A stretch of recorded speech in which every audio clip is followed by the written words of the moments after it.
Hola, soy Nico, su youtuber de 20.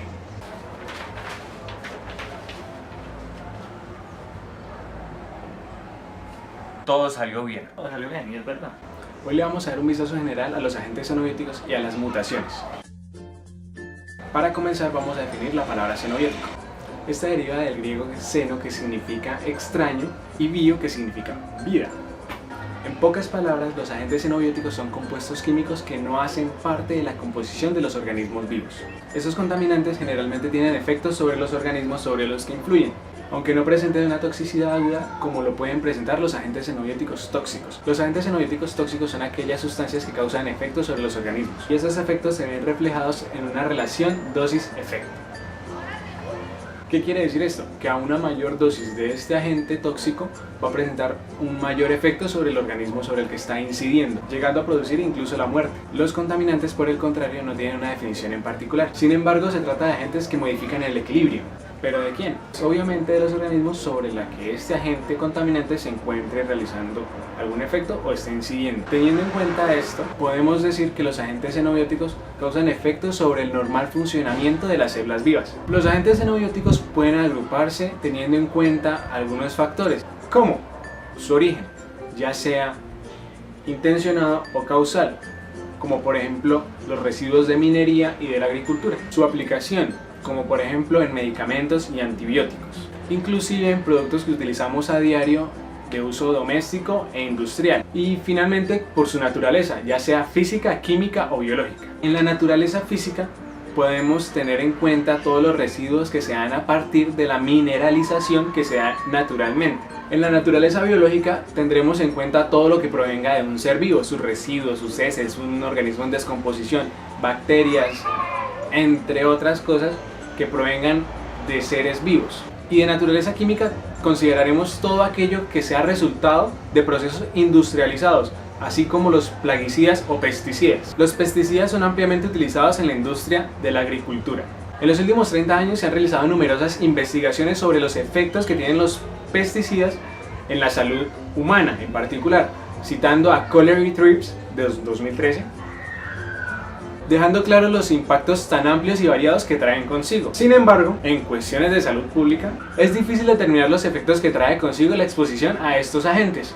¿Pero por qué pasa esto? Se dice que la causalidad de estas enfermedades son producto del cóctel, es decir, la suma de agentes contaminantes a los que nos encontramos expuestos a diario, inclusive teniendo en cuenta la relación tan estrecha que hay entre el uso de pesticidas y enfermedades como la leucemia, enfermedades neurodegenerativas y del sistema inmune y el sistema endocrino. Pese a todo esto, estos compuestos siguen siendo comercializados, ya que, como se mencionó anteriormente, siempre se alega que esas enfermedades son producto de la mezcla acumulada de estos contaminantes. Ahora bien, en genética, la toxicología se encarga de identificar y evaluar el campo de acción de los agentes xenobióticos sobre el material genético de los organismos vivos. ¿Con qué objetivo? Buscan detectar los cambios tanto hereditarios como no hereditarios y deleterios como letales de los organismos. Desde Mendel, los científicos siempre han buscado establecer cómo factores externos pueden inducir cambios en el material genético de los organismos, surgiendo así el término mutación, término adoptado por Hugo Bries en 1901. Con este nuevo término, Bries intentaba describir los cambios morfológicos que presentaba cierto género de Oenothera, planteando que al tener conocimientos generales sobre los principios de las mutaciones y la inducción artificial, podrían producir variedades genéticamente superiores de muchos individuos. Posteriormente, Bries, teniendo en cuenta todo lo que había observado, sugirió que los rayos X, descubiertos décadas atrás, en 1895, se podían utilizar para alterar células germinales. Años después, se investigaron las interacciones que habían entre ciertos agentes químicos y el material genético, con armas químicas efectivamente. Todas estas investigaciones que se llevaron a cabo durante estas décadas dieron como resultado el estudio de estas mutaciones que pueden darse tanto en células somáticas como en células germinales.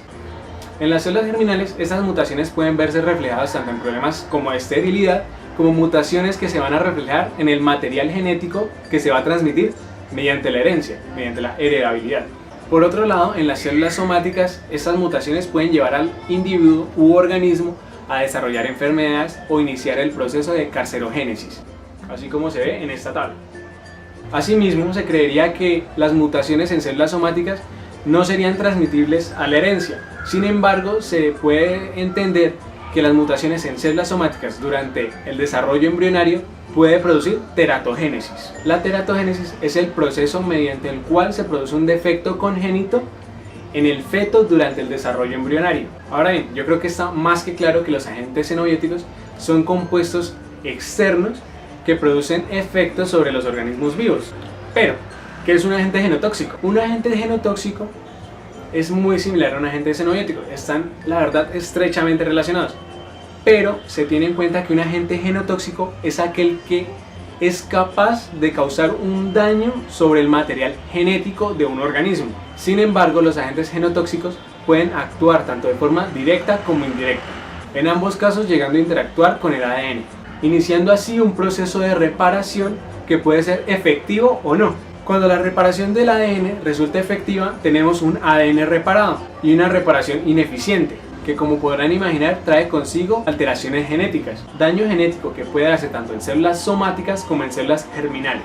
Estas interacciones con el ADN pueden ser producto de radiaciones, compuestos químicos, pesticidas, como se mencionó anteriormente, metales, solventes, contaminación ambiental, productos naturales, contaminación del aire, contaminación del agua, contaminación de los suelos, y así podríamos seguir con una infinidad de listas, y así podríamos continuar con nuestra lista. Esto implica un riesgo genético constante, dada la exposición diaria que tenemos con estos contaminantes. Contaminantes que tienen un proceso de evaluación, evaluaciones que miden el riesgo genético dependiendo de la exposición que tengamos a estos contaminantes, dejándonos un amplio campo de estudio para poder determinar con certeza los efectos que tienen sobre los organismos vivos esos agentes externos. Bueno, ahora nos encontramos en la Universidad Industrial de Santander para realizarle una encuesta a los estudiantes de los distintos semestres para saber si saben qué es una mutación. Esto con el fin de ver qué tanto saben antes, durante y después de ver la materia. Bueno, mutación sería como la alteración que se presenta en el genoma humano, bueno, en el genoma de cualquier organismo, que causa una alteración que puede o no ser heredable.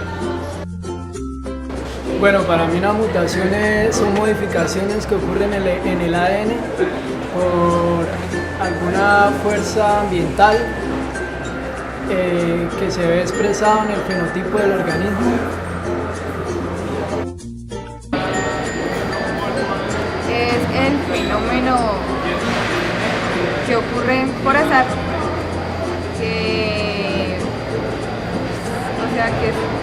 que se ve, o sea que es percibible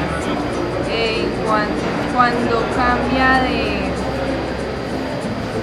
¿cómo lo digo?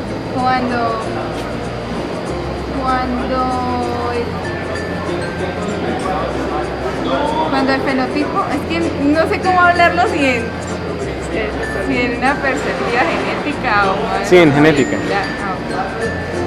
Entonces mutación es lo que se percibe como un cambio drástico que no debería pasar, como por ejemplo una anomalía en el genotipo que luego se va a ver reflejada en el fenotipo.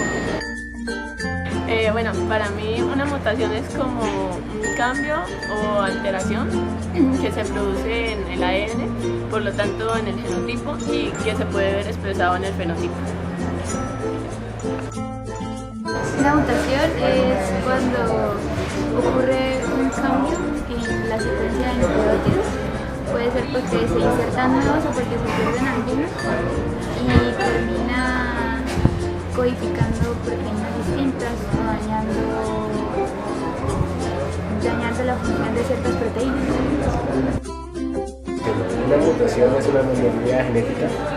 Hay mutaciones somáticas o gaméticas, dependiendo de dónde sea la mutación. Hay varios tipos de mutaciones. Hay mutaciones que pueden afectar como tal la expresión de la proteína, lo cual se va a ver expresado.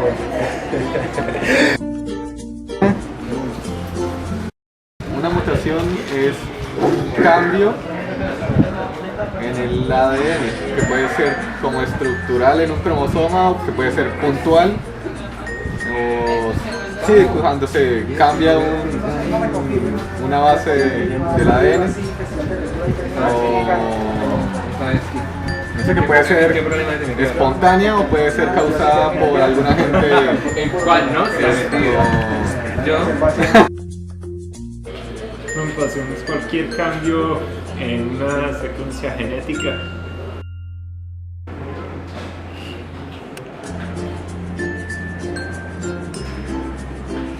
Una hora después. Una mutación es un cambio en la secuencia del ADN. Puede ser, ni siquiera en el cambio, puede ser una adición o una deleción en la secuencia de ADN que puede ser heredada o no puede ser heredada. No, espere. 1, 2, 3, por favor. ¿Sabes esto los puros creyes? Me indica, señora. Se fue. De acuerdo a la Real Academia Española, una mutación es una alteración en el ADN que se puede heredar a las siguientes generaciones, pero nosotros podemos trabajar las mutaciones como una alteración del ADN que puede mejorar o puede mejorar el fitness de una especie, evitando que se herede a las siguientes generaciones y o pueda extinguirse o pueda mejorar la paraespeciación. Una mutación hace referencia a un cambio o un reemplazamiento en una secuencia nucleotídica en el DNA. Generalmente se producen muchas mutaciones en el proceso de recombinación y eso es, siempre hay una producción de mutaciones en cualquier organismo, dado que es un proceso aleatorio. Sin embargo, las mutaciones que causan cambios se producen en los genes y estas no siempre se transmiten a la siguiente generación, sino que generalmente las muestra el individuo como tal que ha sufrido el reemplazamiento, y para que las mutaciones se lleven a cabo a través de las generaciones, estas se tienen que dar en las células de la línea germinal, y esto lleva a una variación en la especie o en el grupo en donde se produzca la mutación, que generalmente sería la descendencia directa del individuo original que sufrió este reemplazamiento.